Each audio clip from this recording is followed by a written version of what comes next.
আজকে না হাতে শিলনোড়াতে মশলা বেটে রান্না করব, জানো তো। এই দেখো, আজকে বহুদিন পর শিলনোড়া পেতেছি, মশলা করব।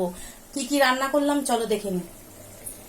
এখানে ভাতের ফেনা ঝরছে, আর আজকে একটু গরম ভাতের সাথে একটু টক ডাল খাবো। এই যে আম দিয়ে টক ডাল ফুটছে, একদম মসুর ডাল। এই দেখো, তোমরা কে কি ডাল করলে, কে কি রান্না করলে জানাবে কিন্তু। আমি দেখো আম দিয়ে টক ডাল ফুটছে, এখানে গরম ভাত ফেনা ঝরছে, আর এখানে হচ্ছে মৌরলা মাছের কটকটা করে শুকনো শুকনো একবারে ঝাল হচ্ছে। শুধু এই না, তারপরেই আবার চলে আসবো। এই দেখো, ডাঁটা আলু উচ্ছে বড়ির তরকারি করব অল্প করে, এখানে কেটে রাখা আছে।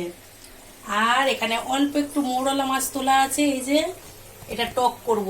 দেখেছো, একটুখানি কুমড়ো দিয়ে টক করব। তো চলো, তোমরা কি কি রান্না করলে জানিও। আমার তো আজকের রেসিপি বলেই দিলাম, গরম ভাত, আম দিয়ে টক ডাল, মৌরলা মাছের ঝাল, ডাঁটা আলু বড়ির তরকারি, আর মৌরলা মাছের টক। চলো, শুভ দুপুর, টাটা।